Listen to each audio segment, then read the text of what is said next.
Elia, un employé d'une entreprise de préservatifs, pratique un pitch, qu'il trouve assez difficile. Son patron, Burgess, lui dit de se détendre. C'est juste un pitch d'entraînement. Rien de tel que l'avenir de toute leur entreprise en dépend. Elia dit qu'il a remarqué un problème en faisant l'amour. Leur couille touche la personne opposée. Donc, il a fait un caoutchouc qui va jusqu'au boule. Tout le monde trouve l'idée fraîche et nouvelle. Après la réunion, le meilleur spécialiste du marketing de l'entreprise, Brad, s'approche d'Elia et le félicite pour le produit. Il veut faire la présentation, mais Elia pense qu'il devrait le faire car c'est son dessin. Burgess vient là-bas et dit qu'Elia est leur meilleur designer, mais Brad est leur meilleur vendeur. Ils devraient faire la présentation et ils devraient travailler ensemble car elle croit que les opposés font ressortir le meilleur l'un de l'autre.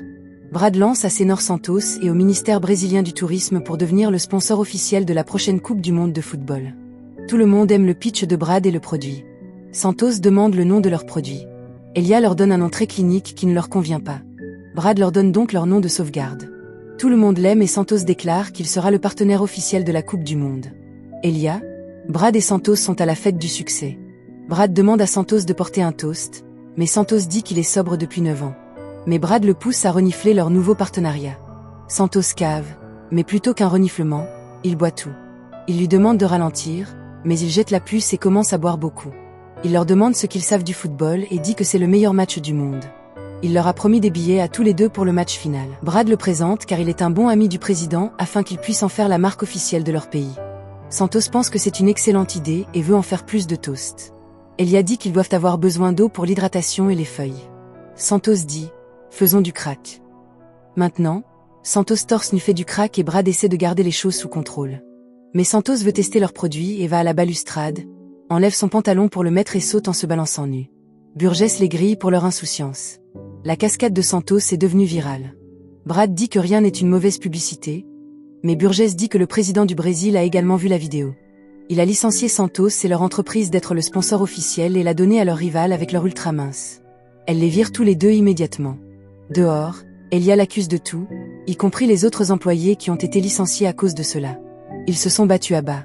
3 mois plus tard, Brad se détend chez lui lorsqu'il reçoit un colis et trouve le billet pour la finale de la Coupe du monde. Il décide de monter dans l'avion. Il trouve Elia dans le siège suivant et les deux sont malheureux de se voir. Ennuyés, ils décident de s'engager dans une petite conversation. Ils trouvent tous les deux chanceux que quelqu'un ait probablement oublié d'annuler les billets que Santos leur avait promis. Le Brésil est dans la fièvre du football. C'est la nuit de la finale et l'Argentine et le Brésil se disputent le trophée. Elia et Brad sont sur le stand en train de profiter. Il a apporté des flacons pour les deux. Ils commencent tous les deux à boire et Elia est énervé de voir leur sponsor de préservatif rival. Le match commence et Elia ivre s'énerve avec le hot-dog de la mascotte. Avant la deuxième mi-temps, l'Argentine marque et les fans brésiliens sont très contrariés. C'est la mi-temps et Elia devient très ivre. Le match commence. Le Brésil est toujours derrière un but, incapable de marquer. Le jeu entre dans l'heure d'arrêt. Ivre, Elia sent que la mascotte est là pour se moquer d'eux. Avec sa forme en bois et ses boules, il se moque d'eux. Brad dit qu'il est ridicule. S'ils veulent vraiment se moquer d'eux, ils mettraient une capuche dessus. Le Brésil développe une attaque. Soudain, il voit des pom-pom girls mettre une casquette sur la mascotte. Elia est en fumeux et Brad essaie de le calmer. Mais quand il détourne le regard, Elia, énervé par la mascotte, court vers lui. Il s'attaque à la mascotte au sol et la frappe. Brad court également derrière pour l'arrêter. La mascotte le jette et court vers le terrain. 3 d'entre eux courent devant le but. Alors que le Brésil avance avec le ballon, l'attaquant bat le gardien de but et tire le ballon sur la cible. Mais le ballon entre en collision avec Brad, arrêtant le but. Tout le monde est furieux et les stewards les éloignent du terrain. Les joueurs se disputent avec l'arbitre. Mais selon la règle, l'arbitre commence le match avec une balle de chute sans pénalité ni but. Les Brésiliens les maudisent en jetant des bouteilles. Brad traduit qu'ils disent que vous allez mourir. Avec le coup de sifflet final, l'Argentine remporte la Coupe du monde. Brad et Elia se réveillent en prison. Un garde arrive avec son avocat. Elle s'est présentée comme Antonio Costa. Elle a de grands espoirs pour cela. Après avoir remporté son seul cas, ce sera légendaire. Elle a un plan, mais pour cela, elle veut que le garde parte, mais il ne le fera pas et la critique pour avoir pris cette affaire. Elle dit, l'oublie. Elle les libérera quel qu'en soit le prix. Doblea demande de quel coup elle parle. Elle dit que sa mère ne sera probablement pas à l'église, que ses frères seront victimes d'intimidation et qu'elle ne pourra jamais marcher dans la rue. En entendant cela, Elia dit qu'il la vire car il ne veut pas que sa famille souffre. Elle dit qu'ils ne comprennent pas. Elle a un plan parfait, mais un officier supérieur a entendu Elia lui licencier.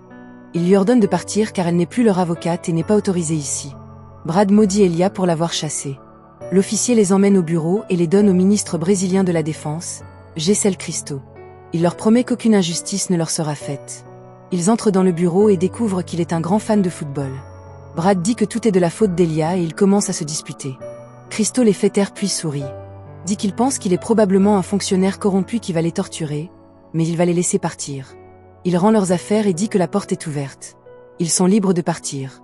Brad est heureux, mais Elia se rend compte qu'il les jette dehors sans aucune protection pour être hanté par une foule en colère. Brad leur dit qu'ils doivent garder un profil bas. Ils sortent et certains Brésiliens commencent à les reconnaître. Brad prend son téléphone pour trouver une issue, mais tombe dans le caniveau. Il essaie de le récupérer, mais les fans en colère les reconnaissent déjà. Ils sont obligés de courir comme une foule de fans derrière eux. Soudain, Santos vient à leur secours et les emmène dans sa voiture pour fuir. Brad le remercie pour son aide. Il révèle qu'il est de nouveau dans le programme et qu'il est sobre depuis 23 jours. Il vient de perdre sa femme, son emploi, ses enfants et sa dignité. Elia demande pourquoi il les aide. Il dit que c'est une étape du programme qui fait amende honorable. Il demande quel est le plan car il ne sait pas quoi faire. Elia dit qu'ils peuvent se rendre dans les consulats américains et qu'ils décident d'y conduire. Soudain, une voiture bloque leur chemin. Un gars avec une arme à feu sort et un autre vient à la porte. Brad lui demande de se rendre au consulat, alors il l'assomme. Ils se réveillent devant leur chef. Le leader dit qu'il va poser une question. S'ils se trompent, ils auront une balle. Ils demandent loin, mais ils ne peuvent pas comprendre ce qu'il dit. Ils demandent à nouveau, mais ne comprennent toujours pas un seul mot. Ils demandent leur réponse, oui ou non. Ils répondent tous les deux différemment, ce qui signifie que l'un d'eux mourra, mais il a éclaté de rire et dit qu'il ne fait que jouer avec eux. Ils libèrent leurs contraintes. Le patron dit qu'il s'appelle Pavetto. Ils peuvent l'appeler Kurt. Ils sont maintenant libres de la loi. Toute cette jungle et ce manoir sont sa propriété. Avant lui, il était rempli d'indigènes assis sur le sol. Mais il les a envoyés dans une fosse commune et a fait ce manoir. Tendo. Elia commence à transpirer. Kurt lui pose des questions à ce sujet et dit que leur climatisation pourrait avoir un problème. Il demande au responsable à ce sujet et le abat pour ne pas avoir fait son travail correctement. Elia essaie de s'excuser pour le fiasco final du football, mais il dit qu'il déteste le football, mais il aime l'argent et il a parié sur le match final. Il demande combien il a perdu, mais il rit et dit qu'il a en fait gagné 30 millions avec la défaite du Brésil. Il les a amenés ici pour les remercier et faire la fête. Tout le monde profite de la fête et Elia voit qu'ils sont aux nouvelles. Il les appelle les idiots. Leur patron est en cours d'interview. Elle dit qu'elle sait que Brad est stupide, mais qu'elle ne s'attendait pas à cela de la part d'Elia. Brad change de chaîne. C'est aussi la même nouvelle. Certains Américains disent tout le bien que l'Amérique a fait pour eux avec la guerre contre la drogue et la CIA qui dirige leurs élections, mais toute réputation a disparu maintenant à cause des idiots. Les Brésiliens veulent vraiment qu'ils meurent. Kirk vient là-bas et éteint la télévision et dit que personne ne peut les punir tant qu'il est en vie. Brad demande à Elia de se détendre. Ils sont en sécurité ici. Lorsqu'une femme nommée Emily commence à flirter avec Brad, elle lui demande de faire du karaoké pour la divertir. Brad commence à chanter et Elia chante avec lui. Tout le monde est impressionné par leur chant. Kirk les traite de génies et leur demande tout ce qu'ils veulent. Il demande à rentrer chez eux. Il dit presque tout, mais pas ça. Elia a alors une idée et leur montre leurs produits. Tout le monde aime cette nouvelle invention, les couilles, mais Kurt veut l'utiliser pour une autre raison. Il veut y faire passer de la cocaïne en contrebande. Ils auront de la base supplémentaire avec les balles. Il serre le caoutchouc avec de la cocaïne et leur demande de l'avaler. Les hommes de Kurt les avalent facilement à cause de leur entraînement. Elia et Brad trouvent un dur, mais avec un travail acharné, Brad est capable de l'avaler. Impressionné, Amelia l'emmène loin de là. Elia essaie de retarder le processus lorsqu'il remarque soudainement la photo de Giselle, le célèbre mannequin et activiste brésilien. Kurt révèle que c'est sa sœur. Tout le monde a dit qu'il serait un grand modèle et qu'elle serait la chef du cartel. Mais son père voulait envoyer l'un d'entre eux à l'université pour apprendre le commerce de la drogue. Ainsi, en tant qu'aîné, il a sacrifié. Elle est bonne, mais il pourrait être meilleur et unir le monde. Son homme lui demande de lui montrer. Il est réticent, mais Elia dit que cela peut attendre et qu'il veut voir. Kirk sort tout habillé et Elia le félicite. Il sort ensuite une arme et lui ordonne d'avaler. J'ai peur qu'il l'avale facilement. Elia ne peut toujours pas comprendre que Giselle est sa sœur. Quand l'homme de Kurt vient et pose des questions sur Brad, il dit qu'il est allé avec la femme Amelia. Il révèle qu'Amelia est la femme de Kurt. Avec autant de sommeil, Kurt ne s'excite pas, alors Amelia trouve un homme et le séduit. Kurt les surprend en flagrant délit et après avoir tué l'homme, ils font l'amour. Il trouve à la hâte Brad et essaie de l'expliquer, mais Kurt fait irruption. À ce moment-là, Amelia descend et agit comme s'il profitait d'elle. Kurt l'emmène vers la fenêtre pour l'achever. Elia demande « Ne sont-ils pas tous amis ?» Amelia dit « No, contrairement à d'autres, elle est issue d'une famille de football et ils peuvent mourir. » Elle demande à Kurt de venger son honneur. Il est sur le point de l'achever quand il se fait tirer dessus. Les hommes de Kurt prennent Amelia de là. D'autres essaient de riposter, mais ils se font abattre. Des tirs lourds viennent de la jungle. Kurt dit que c'est probablement leur cartel rival. Il leur demande de leur tirer dessus et de l'embrasser. Elia lui demande de ne pas mourir sur eux, mais il a cessé de respirer. Elia ne sait pas pourquoi il a dit cela car sa mort est bonne pour eux. Tout l'endroit est dans le chaos. Il s'échappe à travers cela. Il voit un camion avec de la drogue se déplacer et il court pour y monter. Quelques balles ont touché leur camion, frappant des colis de drogue. Ils sont obligés de respirer de l'air rempli de drogue. À l'avant, il y a 2 gardes et Amelia. Ils parlent en portugais, alors ils traduisent et entendent qu'elle les maudit pour avoir causé la mort de son mari. Elle se moque aussi de la sexualité de Brad. Elia dit qu'ils n'ont pas besoin de l'entendre, mais Brad le veut, et dans le chaos, ils les ont entendus. Ils essaient de s'échapper, ils les regardent tous, et la voiture s'écrase sur un arbre. Elia et Brad sortent blessés. Ils voient que 3 d'entre eux sont partis. Ils essaient de fuir, mais la jambe de Brad est blessée. Brad lui demande de le réparer avant que l'effet du médicament ne s'estompe. Il répare le genou disloqué et utilise un caoutchouc pour le panser. Leur téléphone n'a pas de réseau, alors ils décident d'aller au Paraguay où Amelia et les cartels allaient. Le matin, les drogues s'estompent et ils commencent tous les 2 épuisés à se disputer. Brad essaie de renifler le reste de la drogue car ils ont besoin d'énergie. Soudain, leur estomac leur fait mal et ils se souviennent qu'ils ont de la drogue en eux. Avec tant de temps ensemble, ils commencent à s'apprécier. Soudain, un alligator sort de la rivière. Ils commencent à manger leurs médicaments en caoutchouc. Elia dit que les animaux deviennent fous quand ils sont défoncés. Soudain, il les charge, mais meurt bientôt. Elia dit que son cœur a explosé avec la surdose. Ils ont décidé de manger l'alligator. Après avoir mangé, ils traversent la jungle lorsqu'ils entendent quelque chose. Certains Américains sortent. Ils disent qu'ils sont des guerriers écologiques apatrides ici qui combattent les braconniers. Ils disent qu'ils ne sont pas des braconniers. Une femme nommée Julia demande ce qu'ils font ici. Il dit qu'ils sont utilisés pour transporter de la drogue pour un chef de cartel. Ils leur ont raconté tout ce qui s'est passé. Elia demande s'ils sont fans de football. Ils disent que ce qu'ils ont fait était incroyable, l'activisme ultime de la perturbation. Ce sont les vrais héros. Ils les emmènent dans leur camp et disent comment les capitalistes utilisent le football et qu'ils détruisent la nature et les peuples autochtones. Un chef indigène, Yamwa, sort. Il le salue. Brad essaie d'impressionner Julia et elle l'aime bien. Elle leur demande d'attendre. Ils organiseront une petite fête. Après cela, ils peuvent prendre un bateau avec des fournitures pour quitter le pays. Elia ne veut pas attendre, mais Brad le convainc. Yarmois dans sa langue maternelle dit de ne pas faire pipi directement sur la rivière. Un poisson sortira de l'eau et ira à l'intérieur d'eux. Il les mangera de l'intérieur, les tuant. Mais aucun d'entre eux ne connaît sa langue et ne peut pas comprendre ce qu'il dit. La fête commence et certains gars utilisent des grenouilles comme drogue. Julia appelle Brad pour s'amuser et il va derrière elle. Elia l'arrête.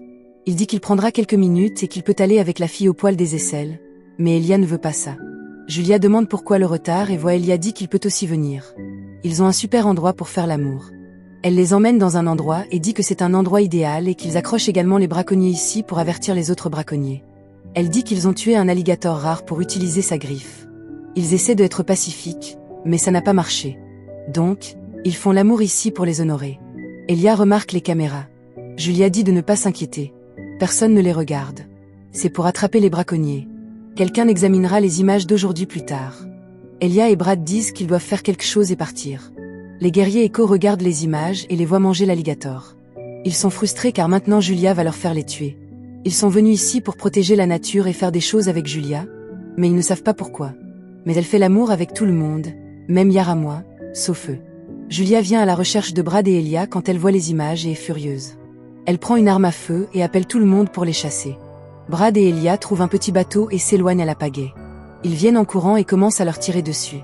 Mais en se cachant derrière des caisses, ils sont capables d'aller loin. Julia est furieuse et leur dit que c'est la raison pour laquelle elle ne couche pas avec eux. Ils les ont laissés s'échapper.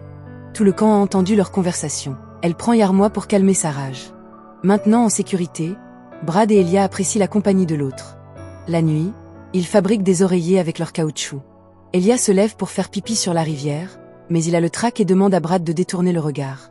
Il décide alors de stocker son pipi pour qu'il puisse l'utiliser plus tard, mais Brad n'en est pas satisfait et lui dit de le jeter. Il le fait et remarque que les petits poissons essaient de monter avec le débit d'eau. Les deux trouvent cela très amusant. Elia se rend compte de l'avertissement du vieil homme. Mais avant qu'il ne puisse avertir Brad, il commence à faire pipi et un poisson coule en lui. Il l'arrête avant qu'il ne puisse entrer. Il demande à Elia de le sortir, mais sa main glisse. Brad le supplie de le sortir avec sa bouche. Sans autre choix, il le fait. Elia dit qu'ils n'en parleront jamais. Le téléphone n'a toujours pas de tour et ils s'endorment. Lorsque le réseau revient, un officier a informé le ministre de la Défense qu'ils avaient l'emplacement de l'idiot. Le matin, il se réveille et voit un bateau. Ils lui font signe d'être sauvés, mais c'est le ministre de la Défense, Christo, qui arrive avec un bateau militaire. Ils essaient de pagayer, mais ils rattrapent facilement leur retard. Christo dit qu'ils n'ont pas le choix. Ils ne savent pas où ils sont. Ils devraient venir au bateau et ils purgeront 1 an de travail en prison. S'ils survivent, alors ils peuvent rentrer chez eux.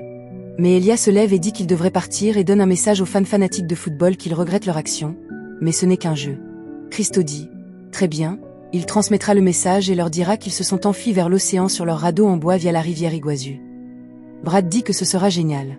Ils partent en souriant. Ils voient le bateau s'éloigner et en sont heureux. Quand ils se souviennent que la rivière Iguazu a les chutes les plus larges du monde, les chutes d'Iguazu. Ils essaient de pagayer loin, mais ça ne sert à rien. Ils utilisent donc le caoutchouc comme dispositif flottant. Ils tombent de là dans l'eau. Elia survit à la chute et voit que Brad se noie. Il nage vers lui et le sauve vers le rivage. Il essaie de lui donner du bouche à bouche quand il vomit de l'eau et se réveille. Soudain, ils entendent quelque chose venir et un char sort de la jungle. Les soldats les ont entourés. Brad leur dit de lui tirer dessus. Laisse Elia partir. C'est sa faute. Mais les soldats disent de ne pas s'inquiéter et de montrer leur drapeau. C'est l'Argentine. La rivière Iguazu est la frontière entre l'Argentine et le Brésil. Et maintenant, ils sont en Argentine. Ils voient Antonia sortir. Elle révèle qu'elle est une agente secrète d'Argentine et que son vrai nom est Isidora Cortez. Ils ont toute une équipe pour les récupérer, mais avant d'entendre son plan, ils l'ont virée. Ils ont également essayé de les sauver d'un cartel et ils ont abattu Kurt, mais ils s'en sont échappés en pensant qu'ils étaient un cartel rival. Les soldats les appellent leurs héros nationaux et commencent à célébrer. Brad et Elia présentent leurs préservatifs au ministre argentin et ils deviennent le sponsor officiel de leur pays. Ils célèbrent avec l'équipe gagnante. Leur entreprise est de retour en affaires et ils recrutent également Santos. Brad et Elia aiment maintenant le football et les Argentins ont fait une statue en leur honneur. Vous avez donc regardé le récapitulatif du film Balls Up 2026. Si vous aimez notre contenu, donnez-nous un like et restez abonnés. Regardez également nos autres vidéos.